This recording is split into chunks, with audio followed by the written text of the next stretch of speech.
Hello, welcome to the MAIS info session. I'm going to do that in sign also just to see.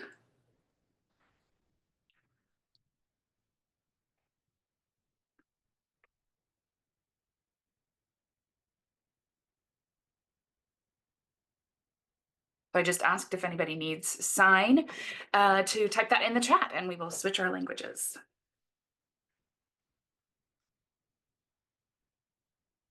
All right, assuming everyone is good with English, welcome to Western Oregon University and our information session about the Masters of Interpreting Studies.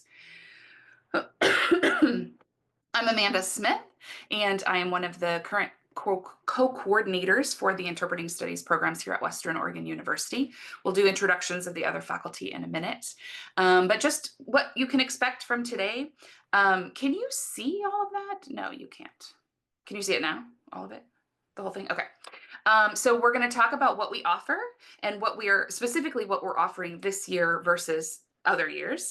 We'll do some FAQs just to kind of clue you in on things that people tend to ask about, and then we will answer any of your questions. I will go ahead and just introduce Elisa now. So Dr. Elisa Maroney is the other co-coordinator for the Interpreting Studies programs here at Western. And we both co-coordinate the undergrad and the grad programs. But she will talk today as well, but she also will be mainly monitoring the chat. So please feel free to ask any questions along the way or just say hi and let us know where you're from. She also has a really fun dog who wants to play with her and thinks that she shouldn't still be working. But she will be with us for sure. So why don't you actually go ahead and put in the chat where you are joining us from?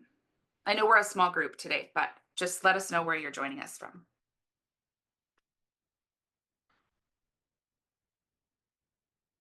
Ooh, fun.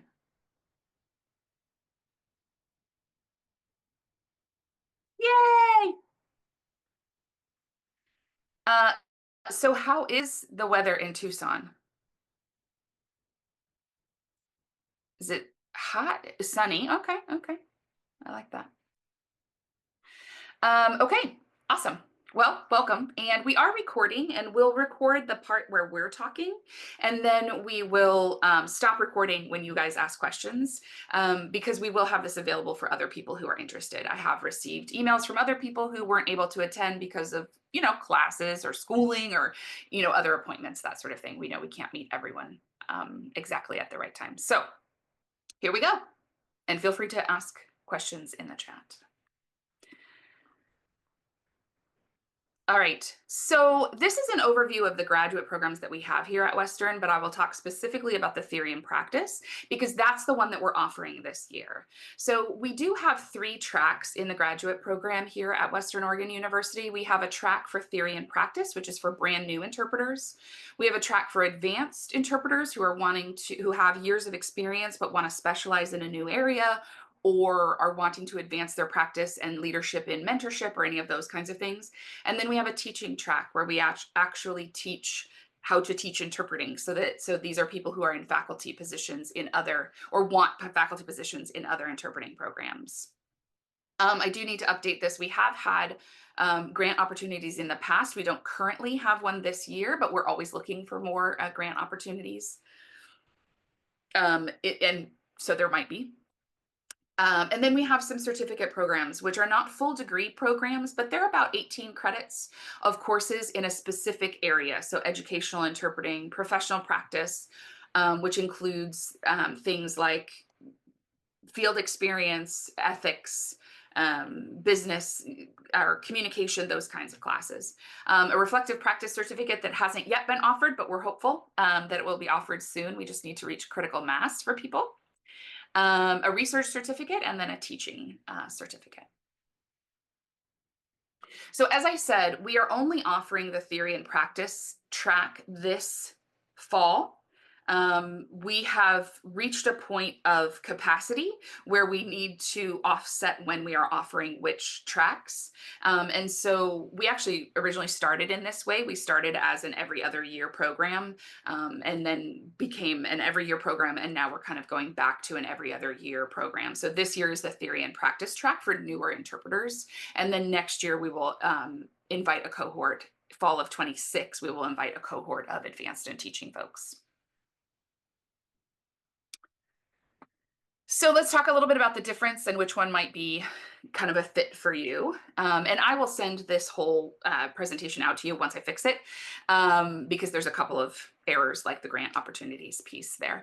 I will send this all out to you so you can have the links and all the things that you need to look into this a little bit further. But the theory and practice track is the one I'm mainly going to talk about, which requires you to have a foundation in interpreting, meaning foundational linguistic fluency in both languages, and then foundational understanding of interpreting processes, theories, maybe a little bit of practice under your belt before taking the theory and practice track. And I'll talk about what it includes for sure. But we want you to have some really strong language under your belt, as well as some theoretical knowledge. You might also notice that it mentions things like Spanish when you look at this slide. We are a language neutral program at the graduate level, which means that we accept people with language pairs that include English, whether that's spoken or written English. We have had deaf students, and we have had spoken language students who don't use ASL. And fundamentally, we believe that interpreting is interpreting. And so we get everyone in the one room schoolhouse together, and we play and we learn and we grow together. It has worked out really great. We usually get a lot of questions about that, but it has worked out great. We've had Spanish-English pairs. We've had French-English pairs. We've had some trilingual interpreters who have ASL Spanish and English.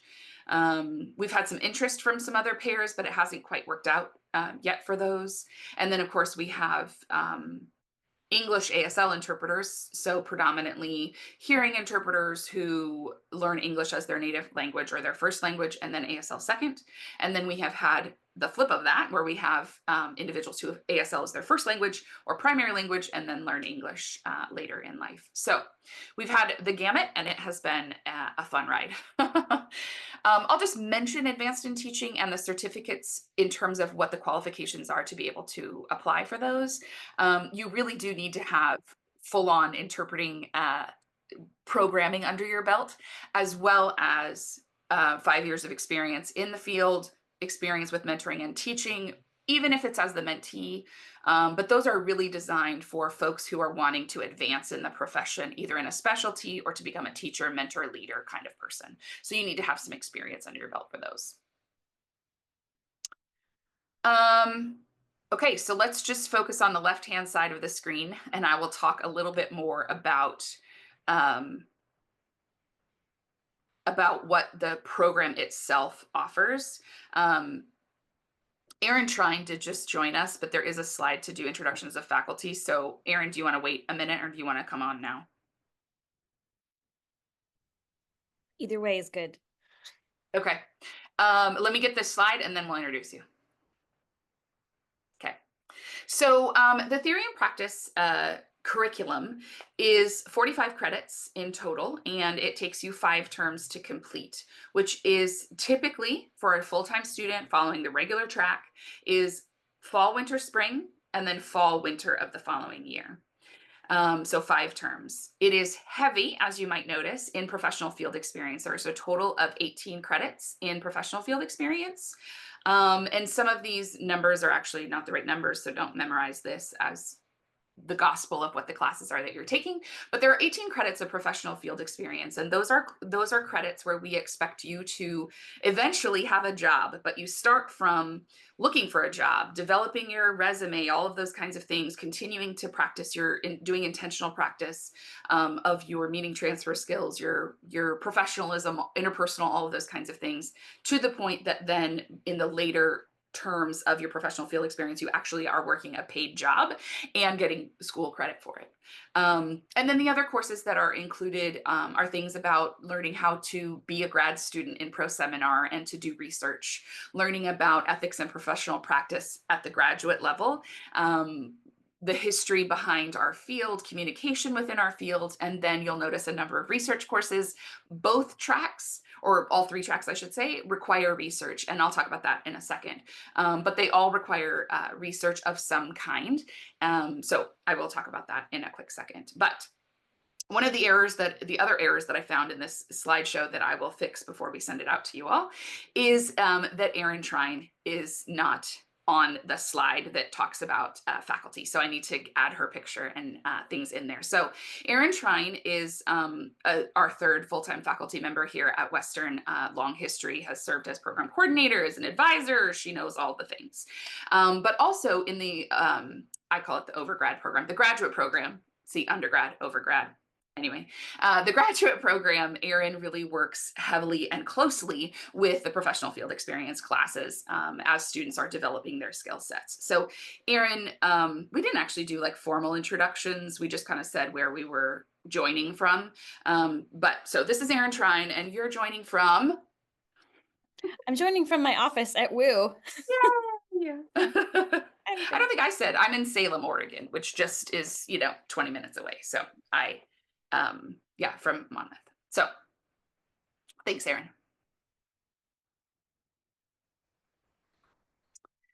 All right, so these are the questions that we usually get from folks, and wanting to know, like, what's the benefit of getting the master's program, or what could I expect if I get the master's program? So let me give you a little bit of history on our program. We started as an advanced and teaching only program. Erin was actually in our first cohort. So she's what you do after the master's program. You join faculty full time. So we started the program for the first 5, 6, 7 years. I don't know how long it was. It was a while.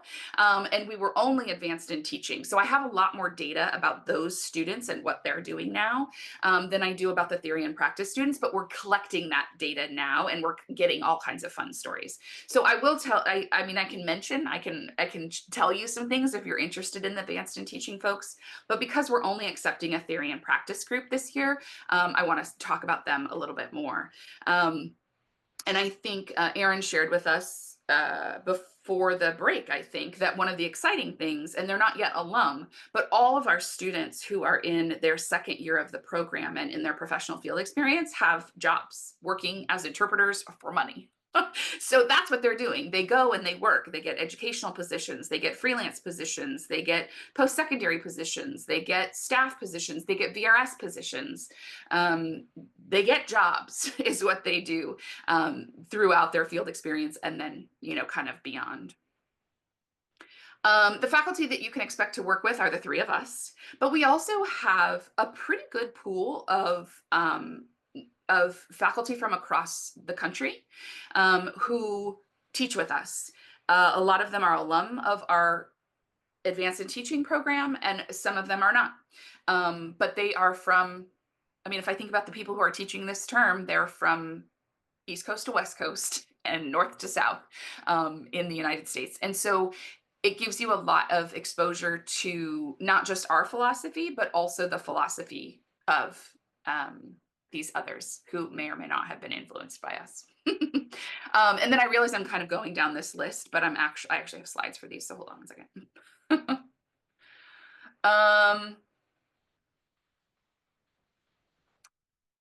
So we talked about faculty. Let me go back.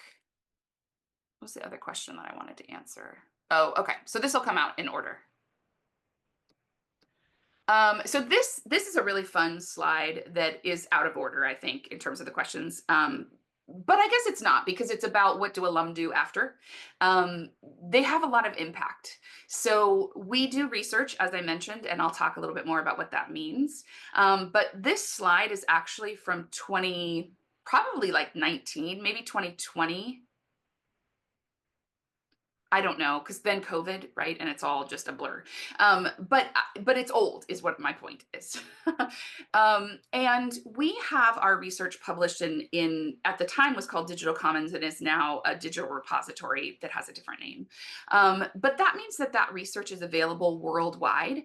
And at the time of this clip, this screenshot, the research of our students had been downloaded 67,000 times across the globe by 67,000 people, right? And one individual paper had been downloaded in the past 30 days, 2,800 times. That's that bottom circle there. So our students are having an impact, and they're having an impact beyond graduation. They are contributing to the conversation about interpreting and about becoming an interpreter, particularly the theory and practice folks. We had a really fun time kind of just thinking about all of the ways that they have talked about this transition into being professionals.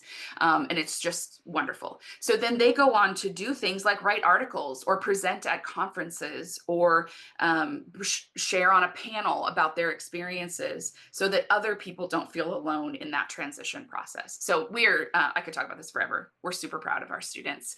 But the impact is big because we publish because we want to contribute to, I mean, that was one of the reasons Elisa and I started the program, is we wanted to contribute to the scholarship and literature available about our field. So feel free to ask us any questions about that because we will talk for days. All right, so faculty, I will update that before I send it all out to you.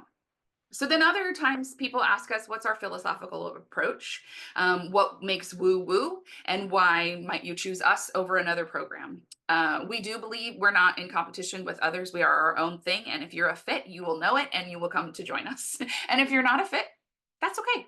We don't all fit in the same places. So we believe that you are an expert on your learning and growth. You are responsible for it, but you also are the expert on it. You know what you know, need to know, don't know, how you learn, how you practice.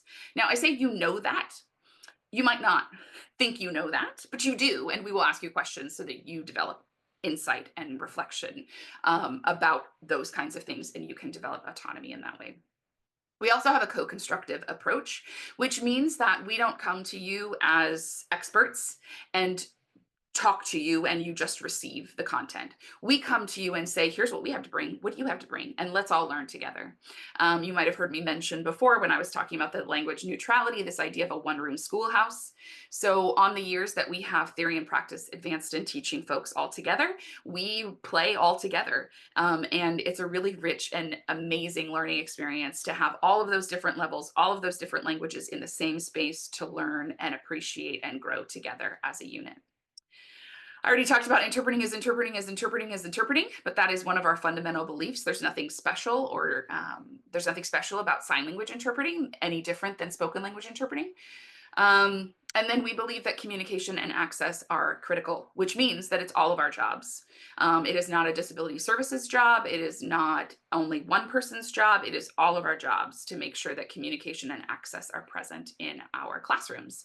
And our classroom spaces are on Canvas, which is an online learning management system, but we're still all responsible. And then you can read through our guiding principles. We developed these many a moon ago. I don't even remember, maybe 2014, 13, somewhere back then. But every time we go to review them, they still hold true. So I'll just pick out a couple, which are, to be creative, you must take risks and operate without a box. So we don't even think outside the box. We just don't have a box. Acceptance is demonstrated by listening, sharing, and demonstrating graciousness, empathy, mentoring, and investing in others. Learning, working, and teaching are best done through laughter, play, fun, and stories. So you can read more of that when I send this out to you all afterwards. But that's fundamentally who we are. And if that resonates with you, I think you could have a great time here. If it doesn't resonate with you, we might be able to recommend another place. There are not too many, but we might be able to give you some recommendations of other places to compare to. So we have people usually ask us about workload, right? So we're an online program. However, we do believe that meeting together matters. We do believe that community is created in these shared spaces and shared experience along with the online experiences. So we do have virtual residencies that are required, and we get together in real time in Zoom, and we do active engagement and active learning activities to connect with one another as a learning community. In grad school, 9 credits is a full-time load, and then there's this formula out there that is listed here that approximately 2 to 3 hours of work per credit that you take is expected, et cetera. So for a full-time load, 18 to 27 hours a week of work is kind of to be expected. Um, I would say if you have come from Western's undergrad program, you won't necessarily be surprised about the kind of work that happens in grad school, like project-based and that sort of thing. If you're not from Western, it might be surprising to you. We tend not to have lectures. We tend to have project-based, discussion-based learning that is very student-driven and student-led. So there's a lot of active participation in the ways that you learn here, along with readings and resources and all of those kinds of things. So we are on a trimester system or a quarter system. I've never called it trimester. That's funny. I don't even think that's what I mean, that's not what we call it here at Western. We're on the quarter system. So we have a fall, winter, spring, and then a summer, but we don't use the summer currently. So fall is usually late September to December. Winter is January to March, generally speaking, and spring is April to early to mid-June. So that's kind of how things fall out. They're all 10 to 11 weeks in length. I might need to update this too, although I think it's really close to 460 still. So it costs about $460. I think it might be 463, quite literally, but $460 a credit to attend Western. That's the tuition. And then there are also fees. The good thing, though, is that at the graduate level, there is one rate. It doesn't matter whether you're in or out of state currently. There is one rate for graduate tuition. And international in, out of state, all of those are. We also have had international students, just FYI. But it's all the same rate, that 460 per credit. And then there are fees, and those fees are things that are determined by a student group who assesses those fees for services services needed or provided on campus a lot.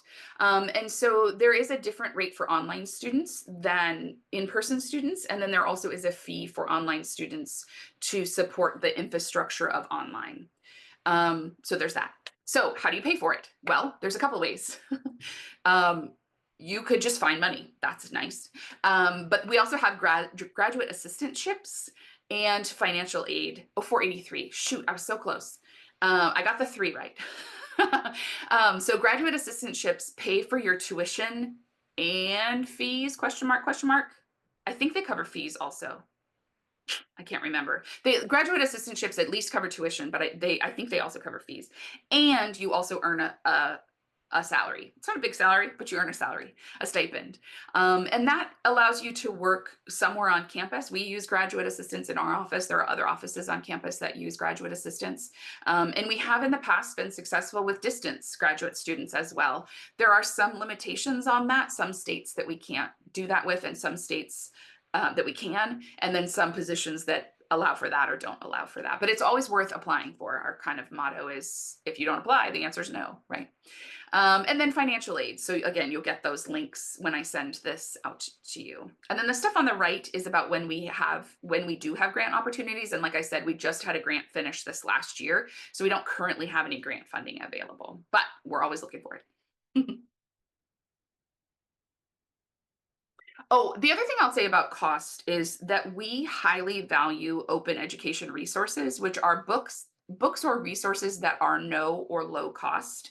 We, I think, pride ourselves, I feel like that's fair to say, on really selecting texts that are already in our eBrary, so our electronic library, or are an open education resource. We value it so much that we actually have published an OER, and we plan to add to it. But we have an open education resource on interpreting and interpreter education that is available for free to people. So you'll want a budget for books, but you then will be surprised that you don't have to spend any money, and then you just get to have extra coffee or something. All right, so then when you get this, you'll be able to click the buttons to see how to apply. The application process has a couple of steps. So let me me go back. I thought that was a thing. Okay, so the application process has a couple of steps. You apply to the university graduate system as a whole, and there are requirements for that. You have to have a bachelor's degree from accredited institution, and you have to have a GPA of 3.0 or higher. If you have different circumstances than that, there are sometimes conditional admits, that sort of thing, and we can talk to you about that on an individual basis. And then within that application, you also will answer questions for us, the program faculty who make decisions about the who gets accepted into the program. And what we're looking for is that you meet the criteria that we have, right? You have language background, you have you show good academic standing, and we do look at your transcripts and the coursework and kind of grades across those courses. And then letters of reference from folks who can speak to your language abilities, your teamwork abilities, those kinds of things.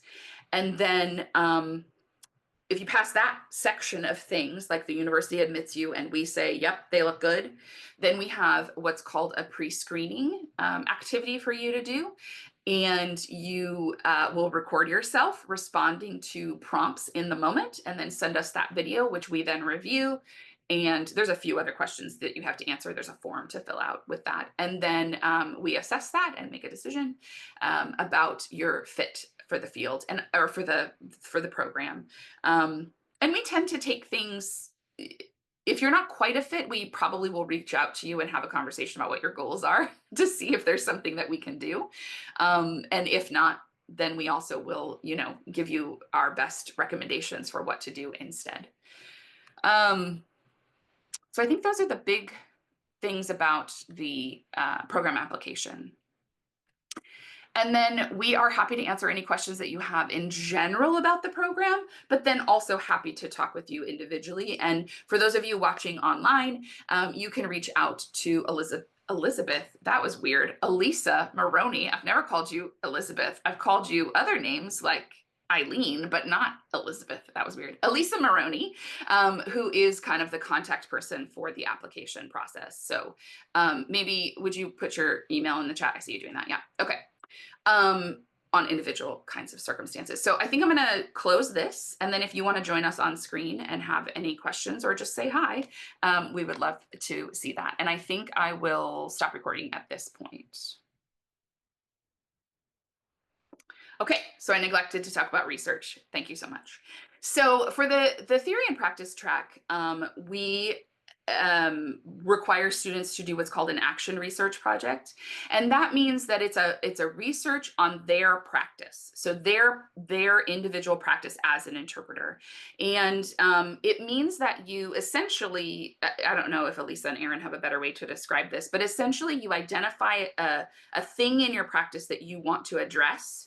And then you collect data around that, and you might develop an intervention and try that and collect data around that, and then kind of iterate a few times and then write up your findings. So we've had people study things like the effect of nutrition on performance or exercise. We've had students look at self-reported stress scales, like level of stress and impact on performance as an interpreter. What are some of the other ones, Aaron, Elisa? Off the top of my head, I'm coming up. There's been two on mental health, I think. So yeah. Sort of how mental health interacts with entering the field as a emerging professional. And employing different interventions like meditation or walking or just different or nothing or art or creativity, just different kinds of things to see how that impacts stress levels, etc. Aaron. Yeah, we've had people look at like relationships with teams and how they take and receive feedback and how feedback impacts their work. We've had people do things looking at like meaning transfer, like product kinds of things. We have a lot of really exciting ones that are coming up this year that will be ready for you all to look at soon. A number that talk about confidence as well from different angles. Like what is it that contributes to my confidence level as a new interpreter? Mm-hmm. And yes, and their just professional identity of becoming a professional interpreter and trusting themselves operate in that space. Yeah. Elisa. I don't know why the thumb went up, but this has never recognized me before. So I did something I know, it's so weird. funny. Yeah. Because now all my things are activating. But I'm putting an extremely long link into the chat that goes to the digital repository of all of our students' research. Oops, so it's in there. And then I'm putting in a link to a Google sheet that has kind of each type of project separated out. And this one, each tab has a different one. I think the first one you land on is the action research projects, and then thesis projects, and then professional projects. So you can get a sense of what kinds of work the action researchers do, and then what the advanced and teaching students do, which are the thesis and the professional project. So let me talk about that real quick. So the thesis and professional project could also be in action research, like that could be the methodology that they use as action research. But the thesis and professional project for the advanced and teaching track, ask them to look at a larger thing in the field and collect data, do original research, which is also action research is original research, but do original research and contribute to the conversation that's happening around that. So things like, what do educational interpreters think about their relationship with supervisors? Do supervisors in educational settings know what educational interpreters do? Resilience, intercultural mentoring, or cross-cultural mentoring, the experience of VRS workers who are from Africa, this particular one from Africa, and their experiences in VRS settings, those kinds of things. So there are larger industry kinds of problems, quote unquote, right? They're issues in the larger, versus action research is really about me as the practitioner. It's about my practice and what I do in this. And then the action research, we've also had folks look at like the relationship between dyslexia and their interpreting practice, right? Like that sort of thing. So lots of fun stuff to look at. And you'll learn about various methodologies. A lot of the methodologies end up being kind of ethnographic or autoethnographic, a study of self in the action research, but there might be some other methods in as well. And we kind of walk you through that throughout the program. It's not just something you have to do on the side. We walk you through it. Erin. I just want to say sometimes the research component is the thing that potential students are the most nervous about.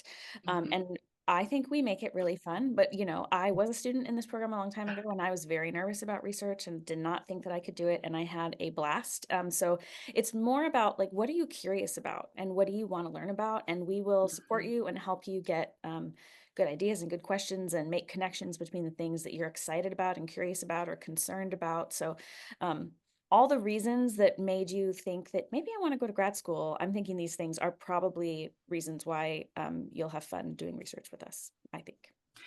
And we are excited about everything.